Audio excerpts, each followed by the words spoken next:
Serial तुम देना साथ मेरा में अब कहानी ऐसा मोड़ लेने वाली है जिसकी किसी ने कल्पना भी नहीं की होगी।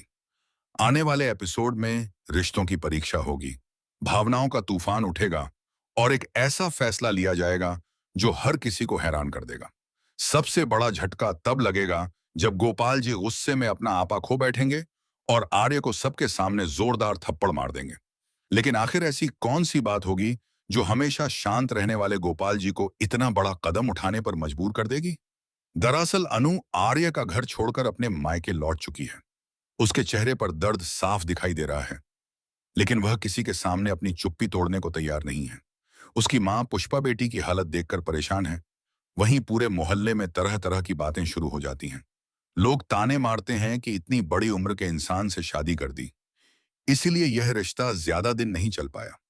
ये बातें सुनकर पुष्पा का गुस्सा भी बढ़ने लगता है, लेकिन उन्हें अब भी लगता है कि गलती शायद अनु की ही होगी, क्योंकि आर्य जैसा समझदार इंसान कर गलत कैसे हो सकता है।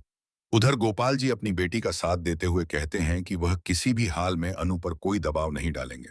उनका साफ कहना होता है कि फैसला वही होगा जो अनु चाहेगी।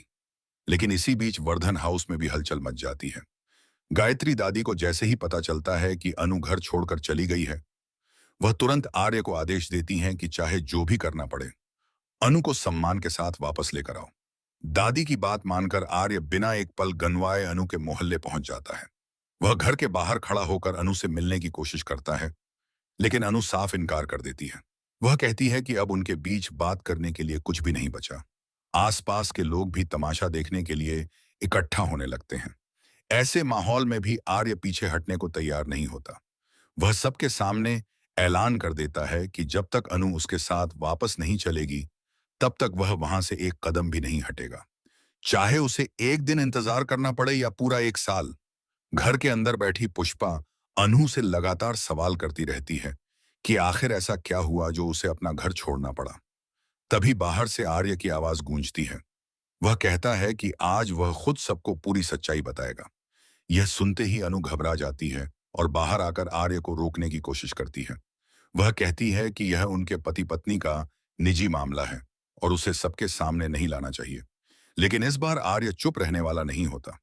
आर्य सबके सामने ऐसी कहानी और ऐसी दलील पेश करता है कि वहां मौजूद हर इंसान उसकी बातों पर यकीन करने लगता है। धीरे धीरे अनु का गुस्सा भी कमजोर पड़ने लगता है। उसकी आंखों में नाराजगी की जगह उलझन दिखाई देने लगती है। तभी अचानक गोपाल जी को एहसास होता है कि कहीं आर्य फिर से अपनी बातों से अनु को भावनात्मक रूप से मजबूर तो नहीं कर रहा। इसी गुस्से में वह अपना आपा खो बैठते हैं और सबके सामने आर्य को जोरदार थप्पड़ मार देते हैं। इस एक थप्पड़ से वहां मौजूद हर शख्स सन्न रह जाता है। लेकिन कहानी यहीं खत्म नहीं होती। इस पूरे घटनाक्रम के बाद भी आर्य हार नहीं मानता। वह एक ऐसा सच सामने रखने की तैयारी करता है जो अनु के दिल को फिर से बदल सकता है। दूसरी तरफ मीरा और यशवर्धन की शादी की तैयारियां भी तेजी से आगे बढ़ रही हैं। जैसे ही मीरा वर्धन हाउस में कदम रखेगी, कहानी में नए राज, नई साजिशें और कई बड़े धमाके देखने को मिलेंगे। अब सबसे बड़ा सवाल यही है कि क्या अनु सच में आर्य पर दोबारा भरोसा करेगी, या गोपाल जी का यह थप्पड़ दोनों के रिश्ते का हमेशा के लिए अंत साबित होगा? आने वाले एपिसोड में हर सवाल का जवाब मिलेगा और कई ऐसे खुलासे होंगे जो कहानी की दिशा पूरी तरह